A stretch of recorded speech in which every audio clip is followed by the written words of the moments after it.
الحمدللہ رب العالمین والصلاة والسلام علی حبیبہ محمد وآلہ وصحبہ اجمعین۔ اعوذ باللہ من الشیطان الرجیم،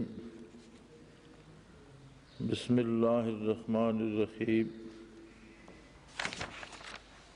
والذین تدعون من دونہ لا یستطیعون نصرکم ولا انفسهم ينصرون وإن تدعوهم إلى الهدى لا يسمعوا وتراهم ينظرون إليك وهم لا يبصرون خذ العفو وأمر بالعرف وأعرض عن الجاهلين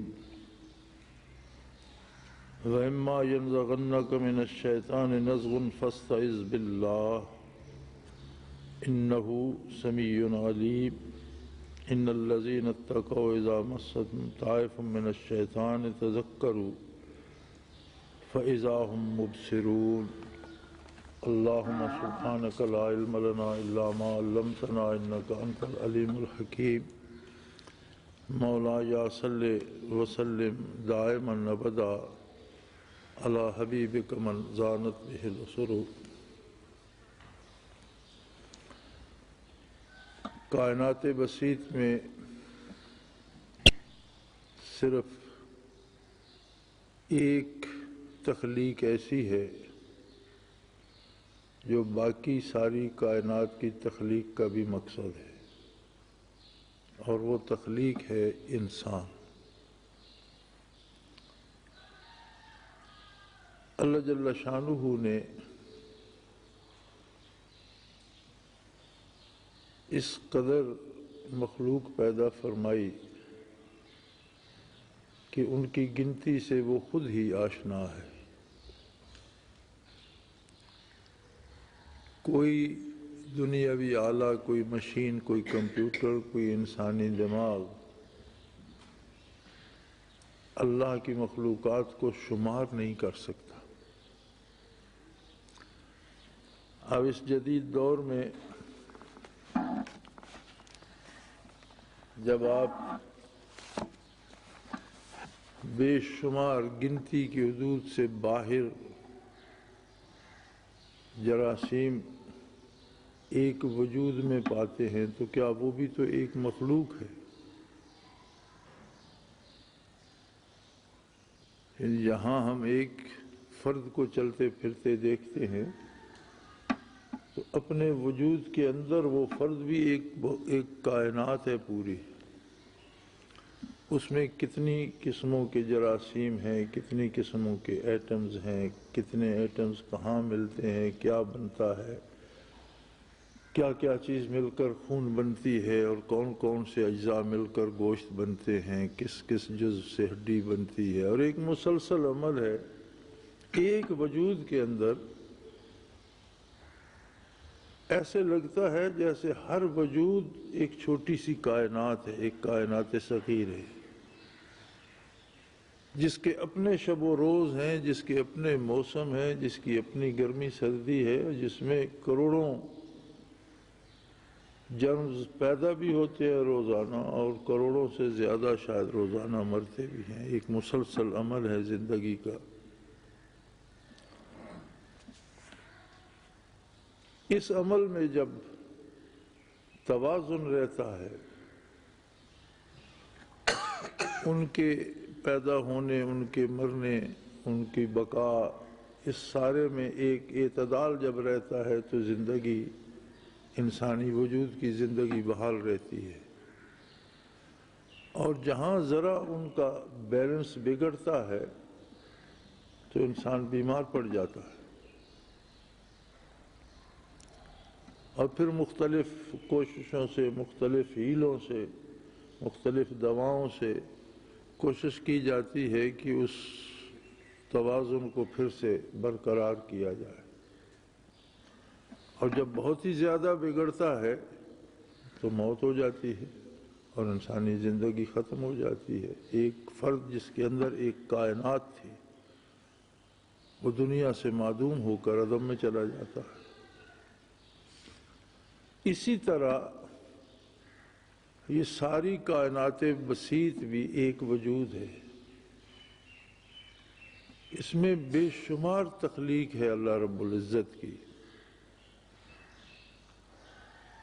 اور اس کا توازن جب تک قائم رہے گا تب تک یہ وجود بھی باقی رہے گا۔ ایک وقت آئے گا کہ اس کا توازن بھی اتنا بگڑے گا کہ یہ ساری کائنات تباہ ہو جائے گی۔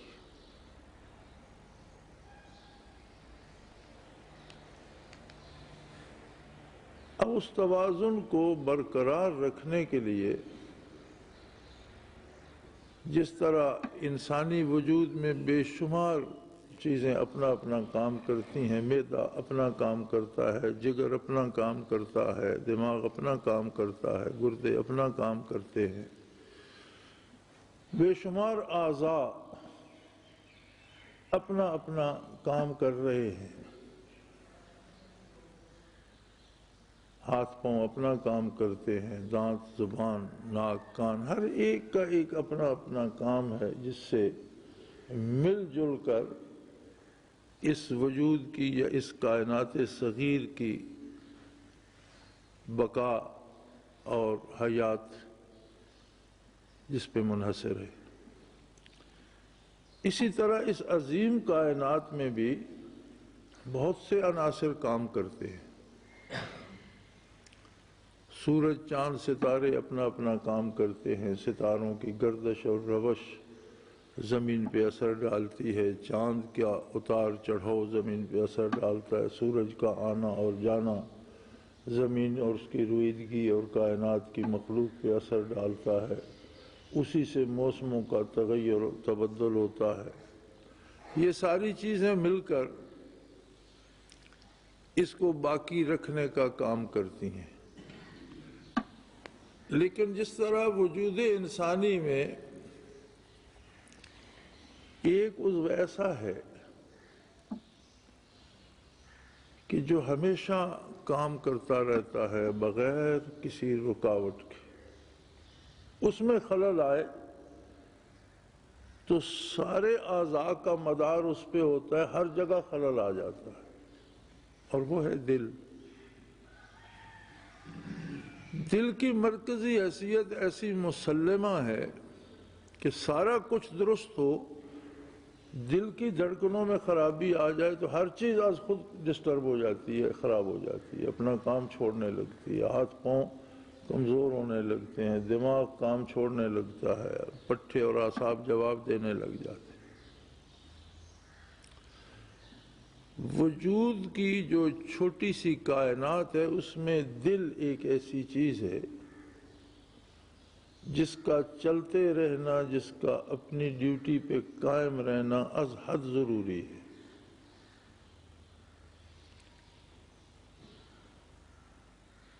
اور وجود میں جب خون استعمال ہوتا ہے، اعضاء میں جاتا ہے، جلد تک جاتا ہے، ذرات میں جاتا ہے، تو وہ میلا ہو جاتا ہے، لیکن واپس پھر دل میں آتا ہے، اور جب دل سے دوبارہ جاتا ہے تو پھر وہ تازہ ہوتا ہے، صاف ہوتا ہے۔ اس کا سارا عمل تازہ آکسیجن سے گزار کر اسے واپس پھر بدن میں حیات کے طور پر بھیج دیا جاتا ہے۔ اسی طرح اس کائنات بسیط کا دل ہے بندہ مومن۔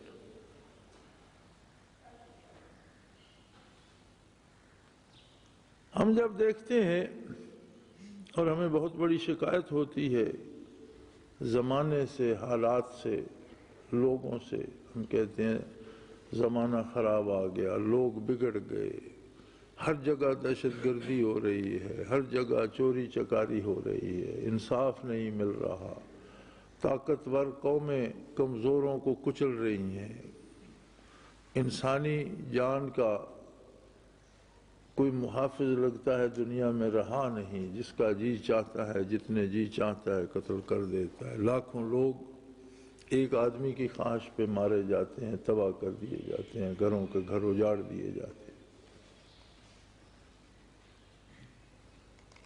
پھر ہم اس کے اسباب تلاش کرتے ہیں، اور آج کل تو ایک رواج ہو گیا ہے کہ کہیں کوئی ایسی خرابی ہوتی ہے جو قوموں کو یا ملکوں کو متاثر کرتی ہے تو وہ امریکہ کے سر مڑ دی جاتی ہے، بلکہ اب تو بات بہت نیچے آ گئی ہے، کسی گھر میں میاں بیوی بھی جھگڑے تو کہتے ہیں امریکہ کی سازش ہے۔ سازش نہ امریکہ کی ہے، نہ روس کی ہے، نہ برطانیہ کی ہے، نہ مغرب کی ہے۔ اصل خرابی دل کی دھڑکنوں میں ہے۔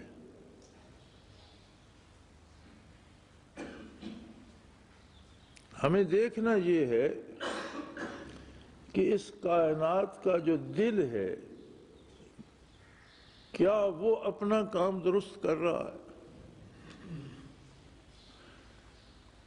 بندہ مومن جو ہے،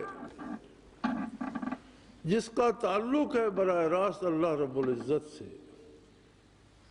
جس میں اس نے اللہ کے رسول صلی اللہ علیہ وسلم کو بسایا ہے۔ آپ کسی مسلمان سے یہ کہیں کہ تمہارا دل اللہ کے رسول صلی اللہ علیہ وسلم کے نام سے خالی ہے تو وہ آپ کے گلے پڑ جائے گا، برداشت نہیں کرے گا۔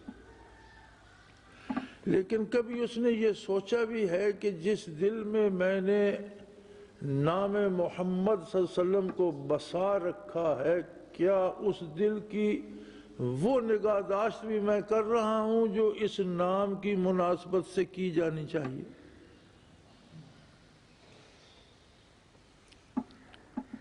آپ کسی بھی اپنے محبوب مہمان کو ایک گھر میں ایک کمرے میں ٹھہراتے ہیں، کیا یہ خیال نہیں آتا بندے کو کہ یہ کمرہ اس کے رہنے کے قابل ہے، یا اس میں کاٹ کباڑ بھرا ہوا ہے، یا میں باہر سے اس میں جھاڑ جھنکار ڈال رہا ہوں، یا میں اور اس کی حالت بگاڑ رہا ہوں؟ کیا کوئی عقل مند ایسا کرتا؟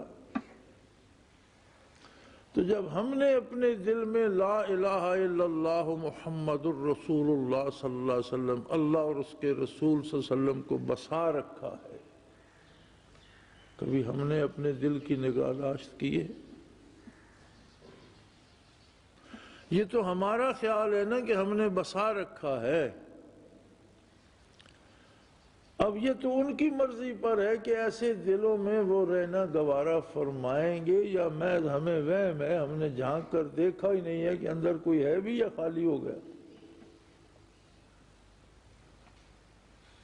جہاں دنیا بھر کی غلاظتیں، جہاں کینہ، بغض، برائی، بری سوچ، بدکاری، حرام کھانا، دوسروں کا مال کھانا، یہ ساری غلاظتیں جس دل میں ہم بھرتے جائیں، ان غلاظتوں سے جو خون بنے، جب وہ دل میں جائے تو کیا وہاں اللہ کا نام، اللہ کے حبیب صلی اللہ علیہ وسلم کا نام ہوگا؟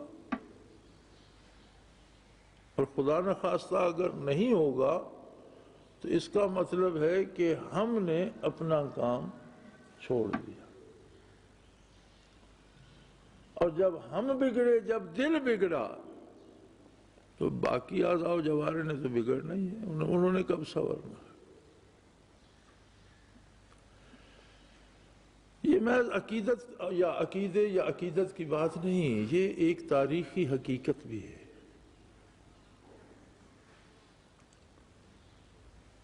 آپ بعثت آقا نامدار صلی اللہ علیہ وسلم کو اور نزول قرآن کو دیکھیے کس عالم میں ہوا۔ پہلے انبیاء کے دین ختم ہو چکے تھے، نبی دنیا سے تشریف لے جا چکے تھے، ایک ایسا دور آ گیا تھا جس میں کوئی بھی اللہ کا نام جاننے والا نہیں تھا۔ لیکن یہ یاد رکھو، جب دنیا پہ کوئی ایک بندہ بھی اللہ اللہ کرنے والا نہ رہا تو قیامت آ جائے گی، یہ توازن اتنا بگڑ جائے گا۔ نبی کریم صلی اللہ علیہ وسلم کی بعثت عالی سے پہلے تقریباً 500 سال کو عہد فترت کہتے ہیں، ایسا زمانہ جس میں کوئی رہنمائی والا نہیں تھا، لیکن اس میں بھی کہیں نہ کہیں اللہ کا کوئی نہ کوئی بندہ اللہ سے واقف بھی تھا، اس کے دل میں اللہ بستا بھی تھا اور وہ اللہ اللہ کرتا بھی تھا۔ حضرت سلمان فارسی رضی اللہ تعالیٰ عنہ کی سوانح میں سوانح نگار نے ایک واقعہ لکھا ہے کہ آپ نے بے شمار مصیبتیں اٹھائیں رائے حق کی تلاش میں، بے شمار جگہوں پر گئے، غلام بنائے گئے، قیدی بنائے گئے، مارا پیٹا گیا، اذیتیں دی گئیں، کانٹوں کے تاج پہنائے گئے۔ تو ایک جگہ وہ پھرتے پھراتے ایک جنگل میں پہنچے، تلاش و جستجو یہی تھی کہ مجھے حق ملے، اور کہیں حق کا پتہ نہیں تھا۔ مشہور بحیرہ راہب کے پاس بھی وہ پہنچے، اپنے زمانے کا بہت ہی مشہور اور بہت ہی نیک نام شخص تھا۔ اس نے بھی انہیں یہی بتایا کہ وادی بطحا کا رخ کرو، آنے والے کا انتظار ہے، اور اگر تمہیں پتہ خبر مل جائے تو مجھے بھی بتانا کہ میں بھی منتظر ہوں۔ تو اثناء سفر میں آپ ایک جنگل سے گزرے تو ایک آدمی کو دیکھا جس نے چند بکریاں رکھی ہوئی تھیں، جنگلی پھلوں اور ان کے دودھ پر اس کا گزارا تھا، اور تنہا جنگل میں رہتا تھا۔ اس کے پاس جب پہنچے اور اس سے بات کی تو اس نے کہا میرے پاس حق ہے، میرے پاس صحیح اور حقیقی دین عیسوی ہے، اور میں اس کے مطابق اللہ کی عبادت کر رہا ہوں، لیکن حالات اتنے بگڑ چکے ہیں کہ میں یہ بات کسی کو بتاؤں تو وہ میرا سر قلم کر دے گا، لہذا میں یہاں تنہائی میں بیٹھا اللہ اللہ کر رہا ہوں۔ آپ چند دن اس کے ساتھ ٹھہرے تو اس نے بلا کر بتایا کہ میری موت کا وقت قریب ہے، جب میں مر جاؤں تو میت کو غسل دینے کا یہ طریقہ ہے، اسے دفن کرنے کا یہ طریقہ ہے، اس پر دعا یہ پڑھی جانی چاہیے، تو مجھے غسل دینا، کفن دینا، میرا جنازہ پڑھنا اور یہاں ریت میں مجھے دفن کر دینا، میری ساری مالیت یہ چند بکریاں ہیں، یہ میں تمہیں سونپتا ہوں، یہ تمہاری ہو جائیں گی، لیکن ایک بات بتاؤں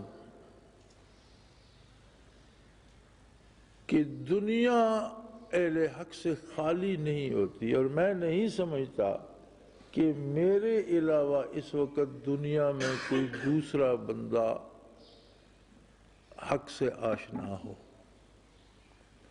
لہذا میری موت اس بات کی دلیل ہے کہ مجھے موت تب آئے گی جب اللہ کا آخری نبی دنیا پہ قدم رکھے گا، تاکہ دنیا حق سے خالی نہ ہو، ورنہ تو قیامت آ جائے گی۔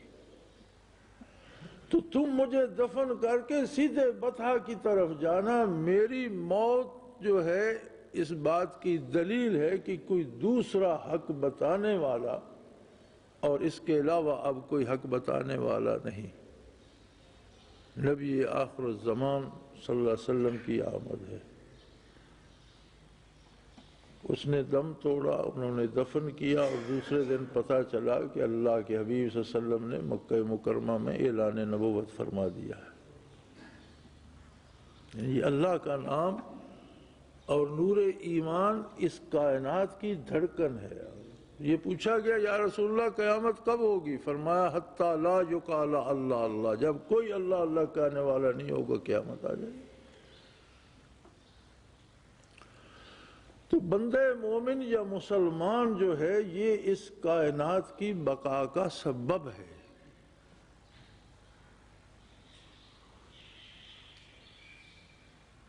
ہماری حالت کچھ عجیب ہو گئی ہے کہ ہم اگر دنیا کا کام شروع کرتے ہیں تو دین چھوڑ دیتے ہیں، اور اگر دین کی طرف آتے ہیں تو پھر صرف نماز روزہ رہ جاتا ہے، پھر دنیا چھوڑ دیتے ہیں۔ اسلام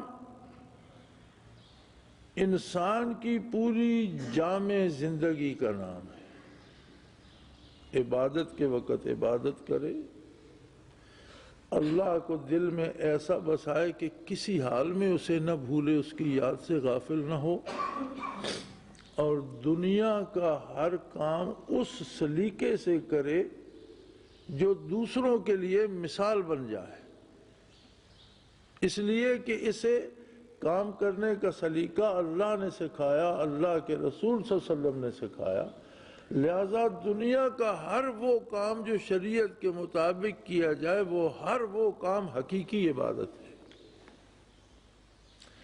یہ عبادت جو ہم نماز روزہ کرتے ہیں، تلاوت کرتے ہیں، تسبیحات پڑھتے ہیں، ذکر اذکار کرتے ہیں، یہ عبادت اپنے آپ کے لیے ہے، اس کا اثر اپنے وجود پہ ہوتا ہے، اس کا اثر جو بندے کا ذاتی رشتہ اللہ کے ساتھ ہے اسے قائم رکھنے یا اسے مزید مضبوط کرنے پر ہوتا ہے۔ لیکن جو کام ہم دنیا کا کرتے ہیں، بازار میں بیٹھتے ہیں، دکان چلاتے ہیں، خرید و فروخت کرتے ہیں، یہ وہ عبادت ہے جس کا اثر پورے معاشرے پہ ہوتا ہے۔ اور ظاہر ہے جو عبادت پورے معاشرے کی پیوریفیکیشن کرتی ہے، اسے صاف کرتی ہے، جو ایک فرد کو صاف کرتی ہے اس سے وہ کہیں کروڑوں گنا افضل ہے۔ یعنی جس دنیا کو ہم چھوڑ بیٹھتے ہیں یہی اصل عبادت ہے۔ ذاتی عبادت جتنی کی جاتی ہے اس سے ایک طاقت حاصل کی جاتی ہے کہ جب میں دنیا میں کام کرنے کے لیے جاؤں تو میرے پاس اللہ کا تعلق اتنا مضبوط ہو کہ اس کام کو میں اللہ کے حکم کے مطابق کروں۔ فرمایا خلق لکم ما فی الارض جميعا، جو کچھ زمین پر ہے سب تمہارے لیے پیدا کیا، سب کچھ تمہارا ہے۔ اب کس کس چیز کو کس کس طرح استعمال کرتے ہو یہ سب تمہارا ہے۔ روئی سے دھاگا بناتے ہو، دھاگے سے کپڑا بناتے ہو، کپڑے سے خوبصورت لباس سیتے ہو، یہ تمہارا حق ہے، تمہارے ہی لیے ہے۔ بہترین ایجادات کرتے ہو، گاڑیاں بنائی، جہاز بنائے، انہیں استعمال کرتے ہو، مہینوں کا فاصلہ لمحوں میں طے کر لیتے ہو، یہ تمہارا حق ہے، تمہارے ہی لیے ہے۔ خلق لکم، تمہارے لیے تو پیدا کیا ہے۔ اور یہ سب بندے مومن کا حق ہے کہ غیر مومن سے زیادہ احسن طریقے سے اسے استعمال کرے، اور اس کا فائدہ دیکھ کر غیر مومن بھی اس طرف رجوع ہو کہ اس طرح کرنا چاہیے کہ اس میں زیادہ فائدہ ہے۔ ہم بڑی تقریریں کرتے ہیں، مضامین لکھتے ہیں، کتابیں لکھتے ہیں، رسالے چھاپتے ہیں، لیکن عہد نبوی علیہ صاحب الصلاۃ والسلام اور خلفاء راشدین اور تابعین تبع تابعین کے زمانے میں نہ کوئی پریس تھا، نہ کوئی ٹیلی فون تھا، نہ کوئی تار تھی، نہ کوئی سواری تھی، اور نہ کسی بڑے جلسے اور لمبی تقریر کی اطلاع ملتی ہے، نہ کوئی اخبار چھپتا ہے، تو پھر اسلام اس زمانے میں کیسے پھیلتا چلا گیا؟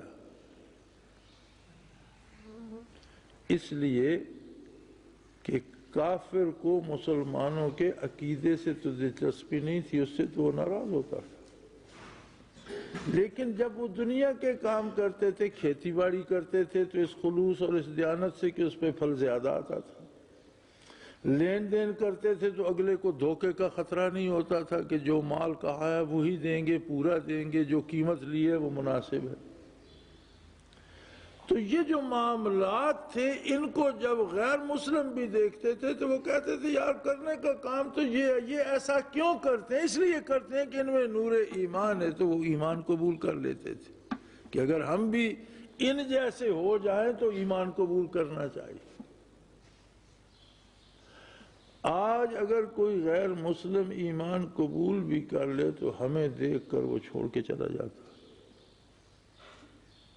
اور یہ محض بات نہیں، واقعات ہیں ایسے کہ تبلیغی جماعت کے ساتھی کسی کو پتہ نہیں سویڈن سے کہاں سے پکڑ کر لے آئے، مسلمان بنا کے دے آئے. وہ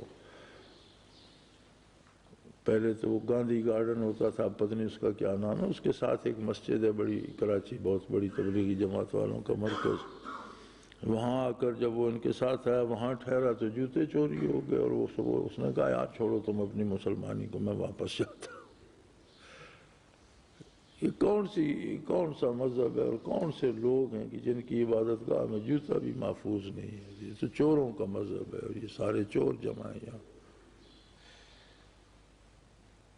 ہماری حالت اب یہ ہو چکی ہے کہ ہمیں دیکھ کر لوگوں کا اسلام کو چھوڑنے کا دل کرتا ہے. آپ اپنی عدالتوں کو دیکھ لیں، اپنے سیاستدانوں کو دیکھ لیں، اپنے تاجروں کو دیکھ لیں، معاشرے کے ایک ایک فرد کو دیکھیں. 10 حج کیے ہوئے ہیں، دکان پہ بندہ بیٹھا ہے، لیکن کسی کو یقین نہیں کہ یہ سچی بات کرے گا یا پوری قیمت بتائے گا یا مال صحیح دے گا، تو کیا فائدہ ہوگا؟ ایک تو ہمارے لیے یہ باعث شرمندگی تو ہے ہی. اصل بات یہ ہے کہ جو دنیا پہ تباہی آ رہی ہے یہ اس کا بھی سبب ہے اور ہم اس کے بھی مجرم ہیں. آپ کہتے ہیں جی آتماؤں کا دل سے کیا تعلق؟ اگر دل میں خرابی ہے تو بندہ اٹھ کر چل پھر کیوں نہیں سکتا؟ اس کا دماغ کیوں معاف ہو جاتا ہے؟ وہ تھوڑی دیر میں بے ہوش کیوں ہو جاتا ہے؟ اسے کھانا کیوں ہضم نہیں ہوتا؟ میں دیکھا اس کے ساتھ بھائی سب کا تعلق ہے، جب دل بگڑے گا سب کچھ بگڑے گا. تو یہی بندہ مومن جو ہے، کافر جو ہے، اس نے تو کفر کی وجہ سے اپنی فطری استعداد ضائع کر لی. انسانی مزاج ہے، یہ کسی نہ کسی غیبی طاقت کو اپنا محافظ بنانا چاہتا ہے. یہ اس کے مزاج میں ہے، اللہ نے رکھا ہے اور اپنے لیے رکھا ہے. لیکن بندہ مفروضوں پہ چلا جاتا ہے. فرمایا والذین تدعون من دونہ، جو لوگ اللہ کو چھوڑ کر فرضی طاقتوں کو اپنا محافظ سمجھتے ہیں، کبھی کسی بت کو، کبھی کسی واہمے کو، اور پھر انہیں پکارتے ہیں، وہ یہ بھی نہیں سوچتے کہ وہ ان کی مدد نہیں کر سکتے، اس لیے کہ وہ اپنے آپ کی مدد نہیں کر سکتے. جس بت کو آپ پوج رہے ہیں وہ اپنی مدد آپ نہیں کر سکتا، اسے آپ اٹھا کر دوسری جگہ نہ رکھیں تو وہیں پڑا رہے، اس پہ کوئی غلاظت پھینک دے تو اپنا منہ صاف نہیں کر سکتا، تمہاری مدد کیا کرے؟ یا جن مفروضوں کو آپ پوجتے ہیں ان کا وجود ہی نہیں ہے، آپ نے فرض کر لیا کہ ایک ایسی طاقت ہے. یا بے شمار لوگ سپرٹس کو، روحوں کو پوجتے ہیں، بھی وہ اپنی زندگی تو برقرار رکھ نہیں سکے، خود تو آپ موت کی نظر ہو گئے، تمہاری زندگی کے لیے کیا کریں گے؟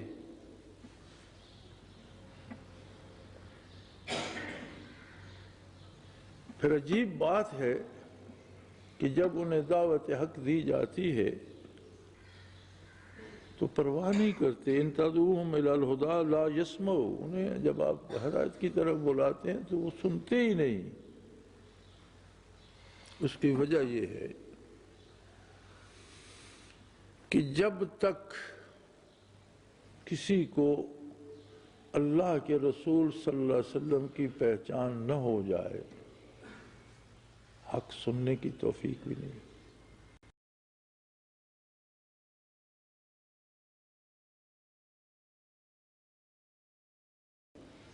لیکن اگر کسی کی ٹانگ پہ پھوڑا ہے، کسی کا ناخن اترا ہوا ہے، کسی کو چاقو لگ گیا اور اس کا دل بند ہو رہا ہے، تو آپ پہلے اس چاقو کے زخم کا علاج کریں گے یا پہلے اس کا دل جو ہے وہ جاری کریں گے؟ کوئی بھی عقل مند پہلے اس کے دل کی دوا کرے گا جو مدار حیات ہے. حیات قائم ہوگی تو باقی چھوٹے موٹے امراض کا علاج ممکن ہے. اور آپ اگر وہ جو بندہ کوئی مکان سے گرا تھا وہ مر گیا اور اس دوسرے نے اس کے بازو ٹانگیں ٹٹولیں تو کہیں اللہ کا شکر ہے دست و بازو سلامت ہیں. دست و بازو کو وہ کیا کرے گا جب زندگی چلی گئی تو دست و بازو سلامت ہیں. تو ہم ہاتھ پاؤں کے علاج کا شکوہ کر رہے ہیں لیکن دل کا علاج نہیں ہو رہا. اور وہ کیسے ہو؟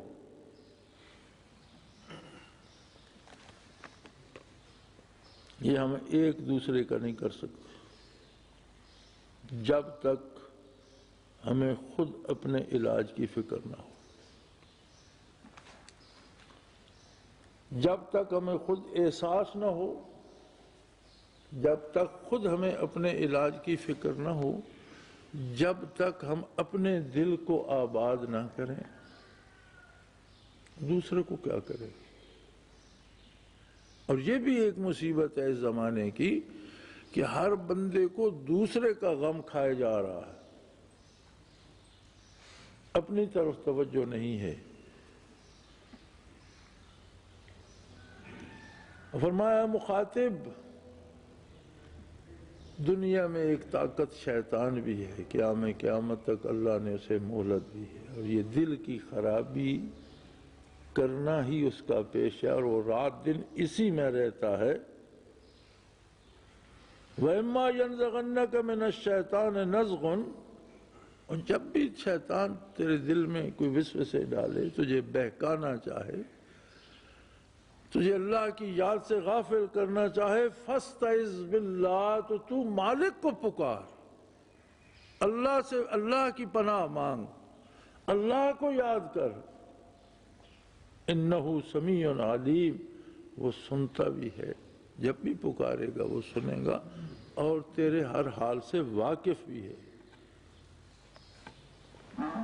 فرمایا یہ حق ہے ان الذین اتقوا، جو لوگ تقوی اختیار کرتے ہیں، جو لوگ اللہ و اللہ کے رسول کی اطاعت. تقوی کیا ہے؟ اللہ و اللہ کے حبیب صلی اللہ علیہ وسلم کی اطاعت خلوص دل کے ساتھ. تقوی یہ نہیں ہے کہ آپ ایک چادر کی بکل مار کر بیٹھ جائیں، آپ کسی گوشہ نشین ہو جائیں، آپ کہیں تسبیح لے کر جنگلوں میں نکل جائیں. نہیں، دنیا کا ہر کام کریں جو بھی اللہ نے آپ کو جس کی استعداد دیا. مختلف لوگوں کی مختلف استعدادیں ہیں، کوئی تجارت اچھی طرح کر سکتا ہے، کوئی مزدوری اچھی کر سکتا ہے، کوئی ملازمت اچھی کر سکتا ہے، کوئی کھیتی باڑی اچھی کر سکتا ہے.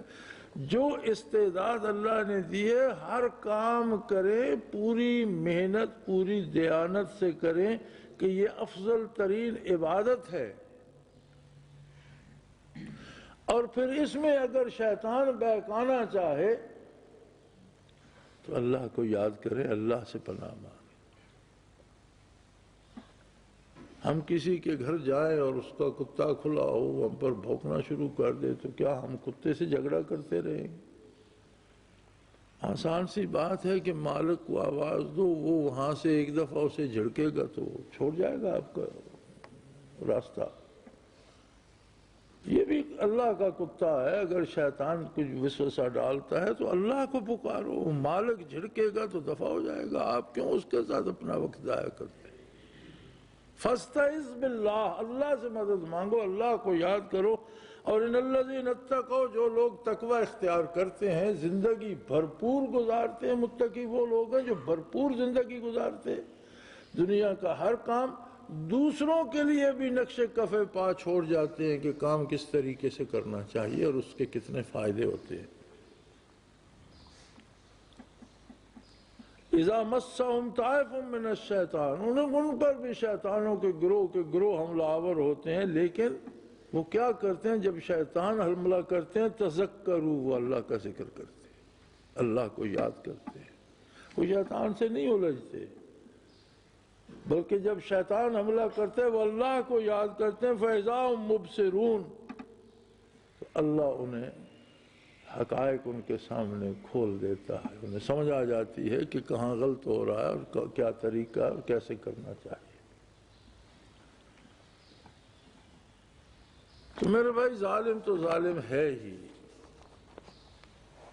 کہیں ایسا نہ ہو کہ کل عرصہ معاشر میں ہمارا کردار ہمیں ظالم پیدا کرنے والے لوگوں میں کھڑا کر دے، اور یہ حکم الہی ہم پہ صادق نہ آ جائے کہ وَأَعْرِضْ عَنِ الْجَاهِلِينَ، ایسے جاہلوں سے میرے حبیب آپ کنارہ فرما لیجئے، انہیں جانے دیجئے۔ عرصہ معاشر میں لوگ اٹھیں گے، ہر بندہ جو برائے نام بھی مسلمان ہے اور جو اللہ کے رسول صلی اللہ علیہ وسلم کے نام سے بھی واقف ہے، وہاں تو کوشش کرے گا کہ میں نبی کریم صلی اللہ علیہ وسلم کے قدموں میں پہنچوں۔ تو کچھ لوگوں کے لیے حضور خود منع فرما دیں گے کہ یا اللہ ان لوگوں کو میرے پاس مت آنے دیجیے۔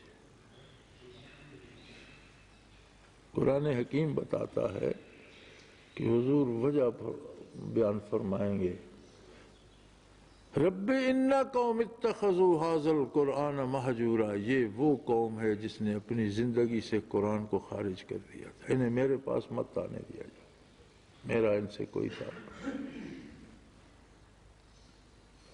ان کی عملی زندگی سے، ان کے کاروبار حیات سے، ان کی دوستی دشمنی سے، ان کے جینے مرنے سے قرآن کا کوئی تعلق نہیں تھا، انہوں نے یکسر نکال کے رکھ دیا، اپنی پسند سے جیے، اپنی پسند سے فیصلے کیے، لہذا انہیں میرے پاس مت آنے دیا جائے۔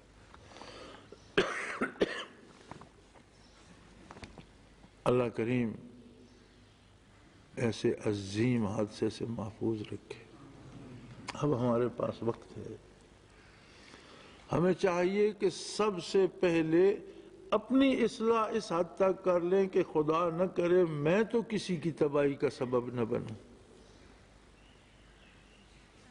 اور جب ہم اپنی ایک ایک فرد کی اصلاح کریں گے تو افراد سے ہی اقوام بنتی ہیں، اقوام سے عالم بنتا ہے، اور یہ وہی طریقہ ہے جو نبی کریم صلی اللہ علیہ وسلم نے فرمایا کہ مسلمانوں کی بہتری پھر اسی طرح سے ہوگی، آخری زمانے میں بھی اسی طرح سے اصلاح ہوگی جس طرح سے ابتدا میں ہوئی تھی۔ ابتدا اسی طرح تھی کہ ایک ایک فرد اپنی اصلاح کی فکر میں لگ گیا تھا۔ آج پھر وہ زمانہ ہے کہ ہم نام کے مسلمان کی بجائے کام کے مسلمان بنیں، اور اپنی اپنی فکر کر کے اپنی اصلاح تو اتنا کام تو کر جائیں کہ اگر ہم کسی کا فائدہ نہیں کر سکتے تو ہمارے یا میرے وجود سے کسی دوسرے کو شر اور نقصان تو نہ پہنچے۔ اللہ کریم ہمیں صحیح سمجھ، صحیح فکر اور توفیق عمل عطا فرمائے۔ وآخر دعوانا الحمدللہ رب العالمین۔